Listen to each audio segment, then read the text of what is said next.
Spoštovani državni sekretar na Ministrstvu za obrambo Republike Slovenije, magister Marko Lovše, spoštovani namestnik načelnika Generalštaba Slovenske vojske, brigadir Uroš Paternus, spoštovani gospod Igor Čehovin in drugi sorodniki barona Andreja Čehovina, spoštovani direktor Direktorata za vojaško dediščino in vojne invalide, magister Matjaž Raubar, spoštovani direktor občinske uprave občine Komen, gospod Iztok Felicijan, cenjeni domačini in gostje od drugod. Lepo pozdravljeni na spominski slovesnosti ob 170-letnici smrti barona Andreja Čehovina. Prav na današnji dan, 10. septembra 1855, je v zdraviliškem mestu Baden pri Dunaju v starosti 45 let umrl stotnik Andrej baron Čehovin.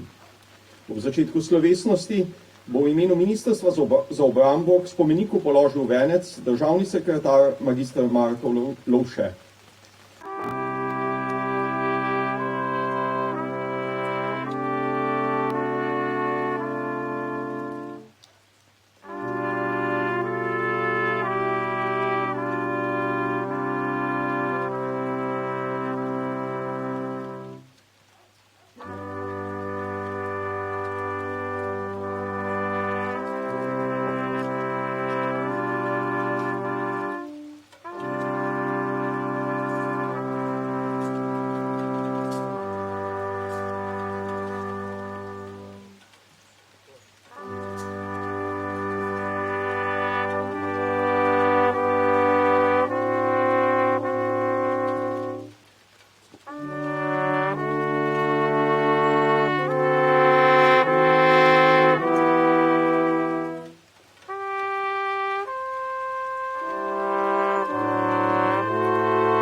Spoštovani, na slovesnosti ob odkritju tega spomenika leta 1898 se je na tem travniku zbrala velikanska množica ljudi, predstavnikov vseh stanov iz vseh slovenskih dežel.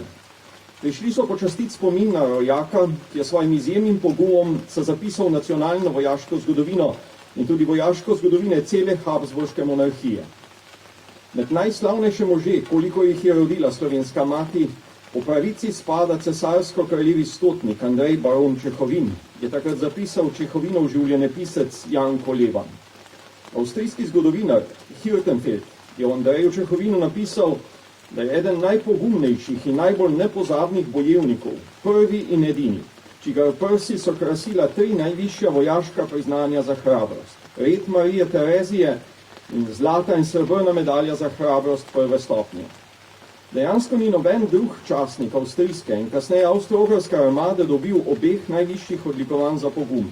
vojaški red Marije Terezije za častnike in zlato medaljo za hrabrost za počastnike. Čehovinu je z nizom junaških dejanj to uspelo. Edinemu v 129 letih od ustanovitve medalje za hrabrost do konca Prve svetovne vojne. Razgibano 20. stoletje z dvema svetovnima vojnama, premikanjem mej in menjavanjem režimov je na plemenit spomin na Andreja Čehovina nasulo debelo plast prahu. Dan danes zanj malo kdo sploh ve, za manj boste o njem spraševali tako študente zgodovine kot obramboslovja. Prav zato smo v Parku vojaške zgodovine se odločili, da ob 170-letnici smrti barona Andreja Čehovina pripravimo razstavo in tudi tole slovesnost. Ne gre samo za ohranjanje spomina, gre za svetel vzgled, ki ga s pogumom in predanostjo Čehovin daje tudi danes. In to ne le vojakom in častnikom slovenske vojske, ampak na nek način nam vsem, ko se v službi ali po doma spopadamo s problemi vsakdana. Andrej Čehovin je na podlagi vojaškega reda Marije Terezije dobil pravico do baronskega naziva. Nepredstavljiv skok za fanta, rojenega v tem skromnem, nekoliko odmaknjenem okolju.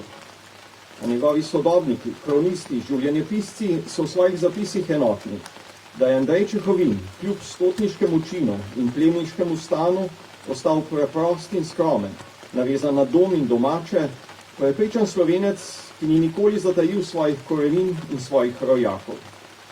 Veseli smo, da prav tu, v najožjem lokalnem okolju in med baronovim sorodstvom, spomin nanj ni nikoli ugasnil. Spomniti se moramo, da so ravno domačini leta 1926 spomenik razstavili in zakopali, da bi ga rešili pred divjanjem fašistov.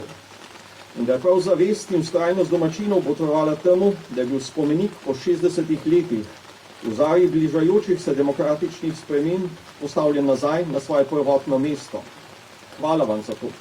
Cela Slovenija vam lahko zavida tako imenitnega sokrajana. Del bogatega kulturnega življenja v teh krajih predstavlja tudi pevska skupina kulturnega društva Karla Štrekle. Dekleta nam bodo v spremljavi muzikanta Saša Debelca zapele dve ljudski pesmi. Smo Slovenke in Lepa si pomlad zelena. Pevsko skupino vodi gospa Herta Sorta, ki je pripravila tudi priredbe ljudskih pesmi, ki jih bodo pevke zapele. Prosim. Smo Slovenke, mi mladenke, ene prave, majke slave, poleg Save, Soče drave, sije sonce lepše nam nikam drugam. Ole naprej, slovenski narod, ole naprej, za blagi zarod. Ole naprej, naprej, mladina, tebe kliče domovina. Domovina, ti si klicala, srca naša si navdušila. Zate je zavrela naša kri, zate živimo mi, zate mi živimo, zate kri prelimo. Zate kri prelimo, mi smo Slovenke. Domovina, ki si klicala, srca naša si navdušila. Zate je zavrela naša kri, zate živimo mi, zate mi živimo, zate kri prelimo. Zate kri prelimo, mi smo Slovenke.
Lepa hvala pevski skupini pod vodstvom gospe Herte Solta za ta lep nastop, ki so nam polepšale ta deževen dan.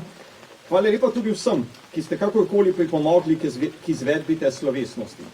Hvala državnemu sekretarju magistru Marku Lovše za položitev vence. Hvala direktorju Direktorata za vojaško dediščino in vojne veterane magistru Matjažu Raubarju in poveljniku vojašnice barona Andreja Čehovina v Postojni, polkovniku Samu Smolej, za soorganizacijo dogodka.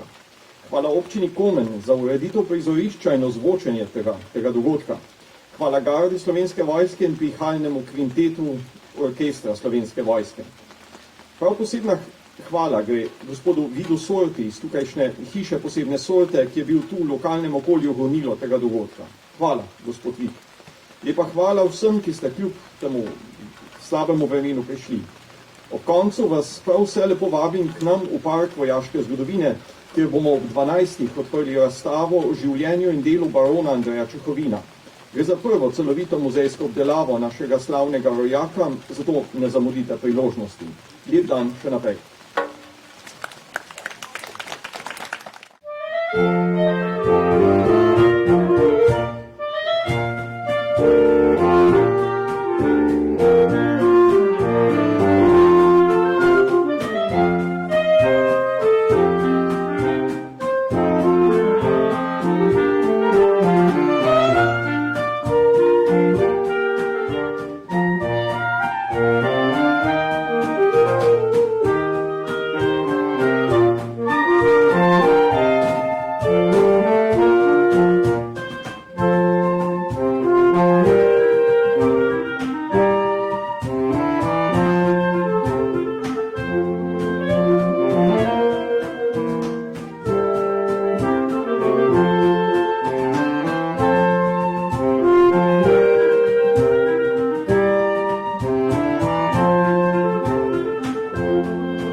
Spoštovani državni sekretar na Ministrstvu za obrambo Republike Slovenije, magistr Marko Lovše, spoštovani namestnik načelnika Generalštaba Slovenske vojske, brigadir Uroš Patranus, spoštovani gospod Igor Čehovin in drugi sorodniki barona Andreja Čehovina, spoštovani direktor Direktorata za vojaško dediščino in vojne invalide, magistr Matjaž Raubar, cenjeni obiskovalci, dragi prijatelji.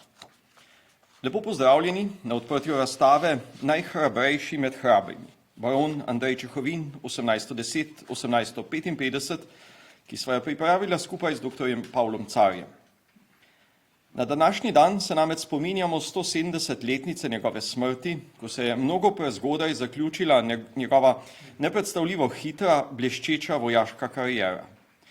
Leta 1855 je ob službovanju v Mantovi stotnik Čehovin zbolel in bil v juliju prepeljan v zdraviliško mesto Baden. Za njegovo zdravje se je zanimal sam cesar in poslal svojega osebnega zdravnika, da bi mu pomagal. A bolezen je bila močnejša in tako je v Badnu pri Dunaju v starosti 45 let stotnik Andrej, baron Čehovin, umrl. Tam je tudi pokopan. Za njegovim pogrebom je šel nad vojvoda Viljem in najvišji častniki cesarske armade. O njegovi smrti je pisalo vse avstrijsko časopisje.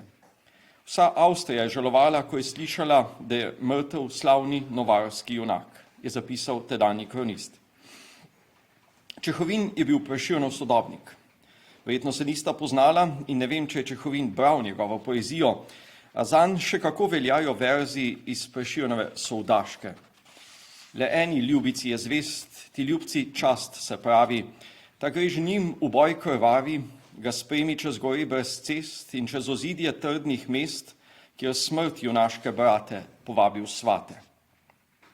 Avstrijski zgodovinar Hirtenfeld je o Andreju Čehovinu napisal, da je eden najpogumnejših in najbolj nepozabnih bojevnikov, prvi in edini, čigar prsi so krasila 3 najvišja vojaška priznanja za hrabrost, red Marije Terezije, zlata in srebrna medalja za hrabrost prve stopnje.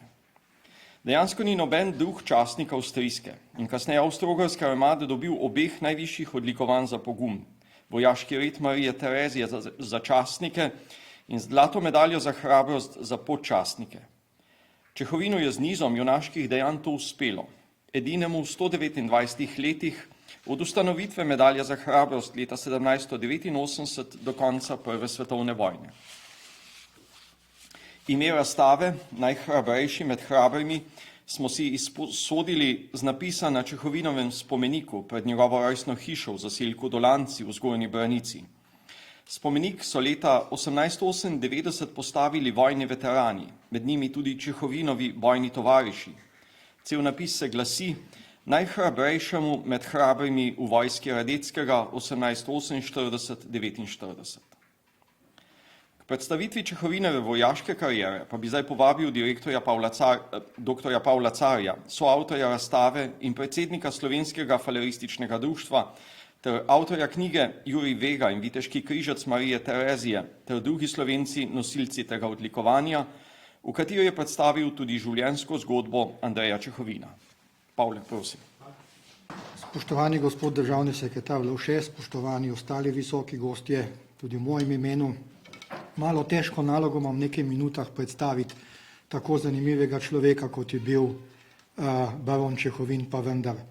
Imel je po eni strani srečo, da so ga že kot mladega opazili njegovo izjemno nadarjenost in so ga poslali v šole. Šolal se je najprej pri stricu v Postojni, pozneje še v Novem mestu, vendar se je pri 21 letih odločil, da bo stopil v vojsko, kljub temu, da je bil šibkega zdravja in dost šibkega telesa.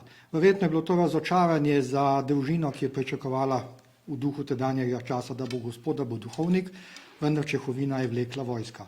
Vstopil je v topništvo, elitni rod avstrijske armade in tudi tam so kmalu spoznali njegovo nadarjenost in v 7 letih se je vzpenjal čez podčastniške čine in dosegel leta 47 najvišji podčastniški čin v topništvu, nadokničar, Feuerwerker po nemško.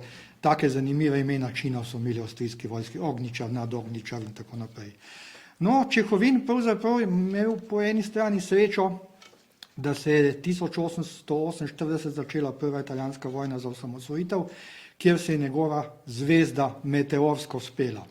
Čehovin je bil takrat služil v drugi topniški bateriji, imel je pod sabo 2 topa in se je udeležil spomladi 48 velikih bitk, bitko pri Mantovani, pri Volti Mantovani, pri Mortanavi in pri Soma kampanji. V vseh teh bitkah se je izjemno odlikoval. Prvi Čehovin je bil osebno izjemno hraber. Dobro, mogoče bi rekli, da je bil noro hrabar dan danes, ampak ob tej hrabrosti je bil tudi izjemno sposoben in je že kazal častniške lastnosti. Bliskovito je znal presoditi položaj in svojo baterijo ali pa topove postaviti na tako mesto, da je lahko Italijanom naredil največ škode. Po vseh teh bitkah je imel približno isto taktiko, dosti podobno. S svojim topom ali pa z baterijo je prišel skokoma tako blizu Italijanom. Moramo vedeti, gospodje iz slovenske vojske vejo, v tistem času so se borili še na ta način, da so se pehotne enote postavile eno izmed drugim, šli proti nasprotniku in ga poskušali s streljanjem in potem z jurišem z bajoneti razbiti in usposobiti. Čehovin je vedno svoje topove pripeljal tako blizu sovražnika, da ga je lahko obsul s kartečnimi streli. Se pravi z granato, ki se pred ustjem topa razleti in pehoti naredi največ škode. To pomeni, da je bil blizu sovražnika. Italijani so vedno obstreljevali njegovo baterijo ali pa top s puškami in mnogi Čehovinovi tovariši so padli. Pri bitki pri Volti Mantovani mogel celo sam streči topovom. Ampak za svojim hudim obstreljevanjem je vedno italijanske pehotne kolone tako slabo, da so se v končni fazi zastale, obrnile in razbežale. V enem izmed hrabrostnih poročil, ki so bila o tem napisana, piše celo, da je bilo Čehovino obstreljevanje morilsko. No, nagrade in odlikovanja niso zastala. Po prvi bitki je dobil srebrno medaljo za hrabrost, po drugi bitki je dobil zlato medaljo za hrabrost, najvišje odlikovanje v avstrijske vojske, ki so ga lahko dobili podčastniki. Štela je ravno tako kot viteški križec Marije Terezije za častnike. Po tretji bitki mu niso mogli več kaj dati in so ga kar na polju povišali v častnika, čez noč je postal podporočnik, unterleutnant in prevzel poveljstvo nad drugo baterijo, kajti njegov prejšnji poveljnik je v zadnji bitki padel. Nastopilo je premirje, ki je trajalo dobrega pol leta, medtem so Italijani reorganizirali svojo vojsko, novačili nove može in marca 1949 ponovno začeli z sovražnostmi. Čehovin je bil takrat poveljnik baterije, udeležil se je dveh bitk.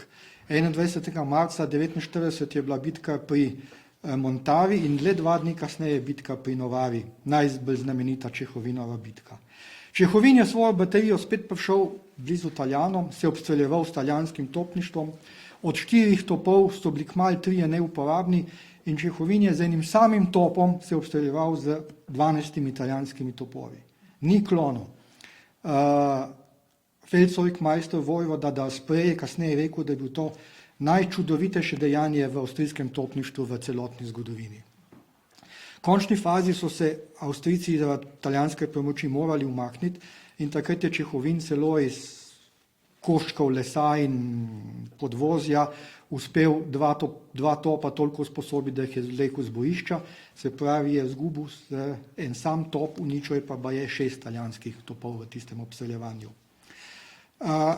Nagovorili so ga, da je zaprosil za viteški križec Marije Terezije, to je bilo najvišje odlikovanje tedanje Avstro-Ogrske armade, zaprositi si moral sam, to je edini primer pri odlikovanju, ker se je prosil sam napisal prošnjo. Prošnja je bila v glavnem enostavna. Cesar, odnosno vaše visočanstvo, prosim vas, da mi podelite viteški križ Marije Terezije, ker sem naredil to in to. In dodana so bila vojaška spričevala, dokumenti, ki so opisovali dela, za katere si zaprosil, in ta spričevala, kot piše v statutu, so morala biti podpisana od nadarjenega častnika, od drugih častnikov očividcev, ki so vse to potrdili s svojimi besedami. Seveda je tudi Feldzeugmeister, odnosno danes bi rekli topniški general vojvoda d'Aspre, dal svoj dodatek, da ima prijetno dolžnost, da tudi on potrdi Čehovinova junaštva, kakršnih pravzaprav, kot je sam rekel, topništvo še ni videlo. Mogoče par besed o viteškem križcu Marije Terezije. Dan danes si pravzaprav tako odlikovanje težko predstavljamo. Kaj je pomenilo? To je bilo prvo avstrijsko odlikovanje, ki je bilo ustanovljeno 1759 in še do konca avstrijske monarhije je bilo še vedno najvišje podeljeno, izjemno redko, v 129 letih manj kot 1000-krat samo. Ljudje, ki so ga dobili, so bili junaki. Dobili so ga pa zaradi dvojnega, zaradi poguma in zaradi sposobnosti. Sam pogum ni bil dovolj, moral se biti tudi sposoben. Ceremonija za podelitev tega odlikovanja je bila izjemno slavnostna. Odlikovanje zmeraj podelil sam cesar. Zbrani so bili, kot piše Levstik, vsa najvišja gospoda, generali, drugi častniki s tem odlikovanjem in kandidat, kot popravijo, je pred cesarja pokleknil in cesar je takrat izgovoril besede, vzel je red Marije Terezije in je rekel: naš ljubljeni, sprejmite iz naših rok znak vojaškega reda Marije Terezije. Ta naj služi kot dokaz vaših dejanj in kot sprejem v ta red, ki je kot tak posvečen hrabrosti in bistrosti. Uporabite ga na čast za službo naši hiši, za brambo četnjave ter na čast Bogu. In na komu je cesar potem obesil odlikovanje in ga objel pred vsemi in ga na ta način nekako navidezno sprejel v red. Slava. Čast in slava je šla k temu odlikovanju. Zrazen tega so bile pa tudi druge koristi. Prvič, dosmrtna pokojnina v vrednosti, danes bi rekli 10 do 15 tisoč evrov. Ni velik, ni pa mal. In tretjič, plemiški naziv. Avtomatsko si postal plemič in je s tem je Čehovin postal plemič.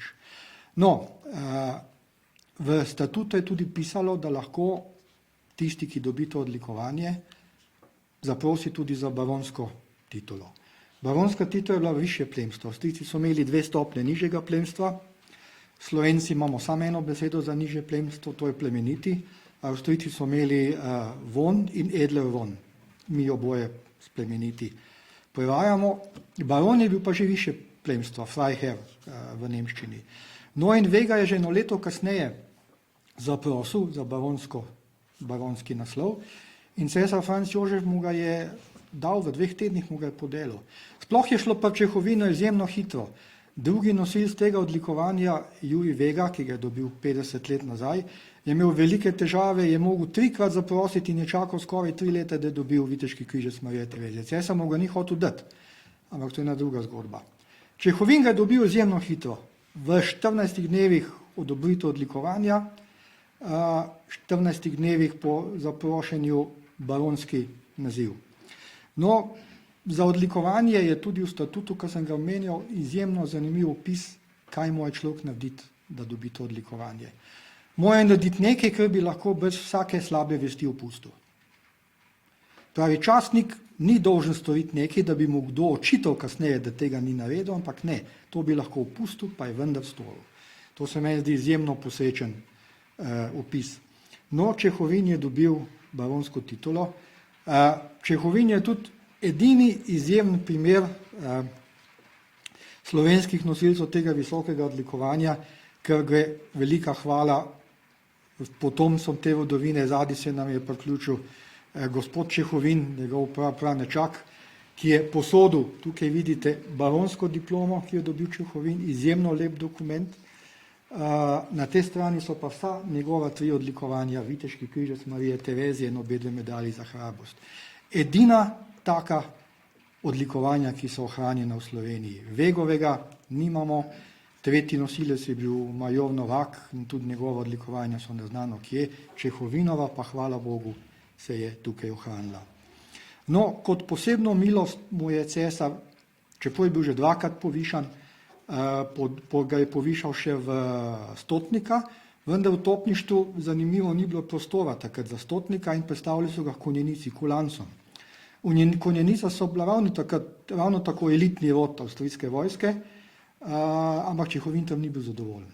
Decembra je šel kulancem, marca se vrne v topništvo, kamor ga je vleklo srce. V kratkem je bil povišan še v stotnika 1. razreda, potem pa je nažalost zbolel in njegova življenjska pot se je končala.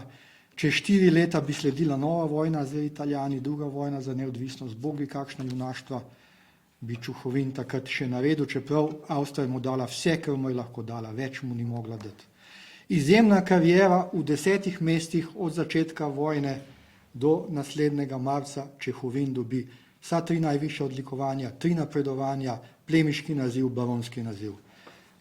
Jaz mislim, da ob takem junaku smo lahko samo tiho.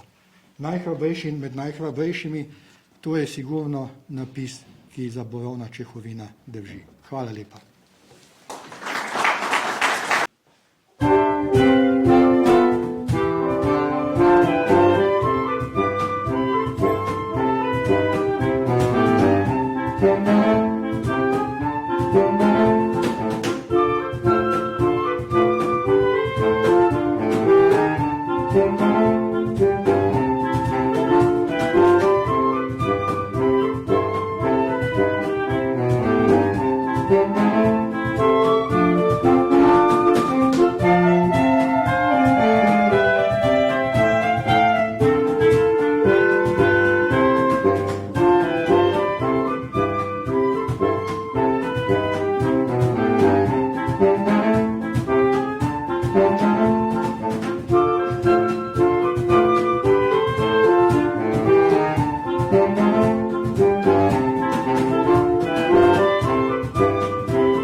Hvala glasbenikom Orkestra Slovenske vojske, hvala dr. Pavel Car.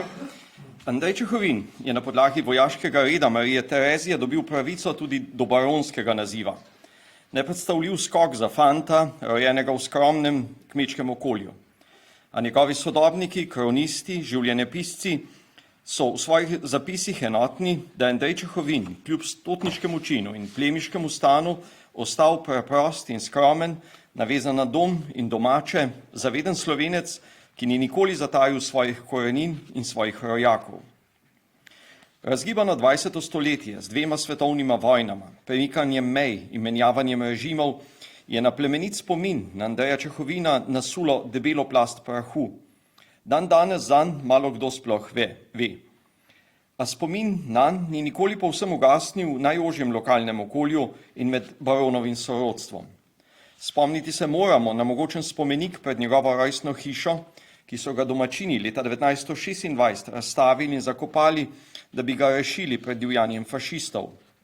In da je prav zavest in vztrajnost domačinov botrovala temu, da je bil spomenik po 60 letih v zarji bližajočih se demokratičnih sprememb postavljen nazaj na svoje prvotno mesto. Del bogatega kulturnega življenja v rojstnem kraju barona Čehovina predstavlja tudi pevska skupina kulturnega društva Karla Štreklja. Dekleta nam bodo ob spremljavi muzikanta Saša Debelca zapele nekaj ljudskih. Gozdič je že zelen, tam za turški gričem, angelček, varuh moj. Pevsko skupino vodi gospa Herta Sorta, ki pripravlja tudi priredbe ljudskih pesmi, ki jih pevke zapojejo. Prosim.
Med najslavnejše može, koliko jih je rodila slovenska mati, po pravici spada cesarsko-kraljevi stotnik Andrej baron Čehovin, je zapisal Čehovinov življenjepisec Janko Leban. Ta citat smo povzeli tudi v vabilo na današnjo slovesnost. Čast nam je, da je z nami državni sekretar, magister Marko Lovše, ki ga vabim k slavnostnemu nagovoru. Lep pozdrav vsem skupaj. Spoštovani direktor Parka vojaške zgodovine, magister Janko Boštjančič, namestnik načelnika generalštaba Slovenske vojske, brigadir Uroš Paternus, spoštovani visoki gosti in vsi prisotni. Slovenci smo narod pogumnih mož in žena. Smo narod s preteklostjo, sedanjostjo in prihodnostjo. Narod, ki je v prelomnem trenutkih prepoznal prave priložnosti. Poleg tega pa se je velikokrat pokazalo, da je bilo izredno pomembno, da smo se takrat, ko so bili pod vprašanjem naša svoboda, naš obstoj in suverenost, borili tudi z orožjem, ne samo s pesniškim peresom. Slovenci smo tudi narod z vojaško tradicijo, saj so se v dolgem obdobju, ko nismo živeli v samostojni in suvereni državi, naši številni predniki odlikovali v bojih vojska držav, katerim smo pripadali. Po svoji hrabrosti se je tako izjemno odlikoval cesarsko-kraljevi stotnik topničar Andrej baron Čehovin, ki je preminil na današnji dan pred 170 leti.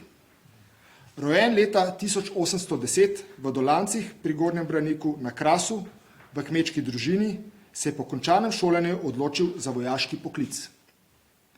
Baron Andrej Čehovin je bil eden najhrabrejših in najbolj odlikovanih vojakov v slovenski vojaški zgodovini. Poleg vseh teh treh najvišjih redov za hrabrost v avstrijski vojski je prejel tudi odlikovanja zavezniških držav.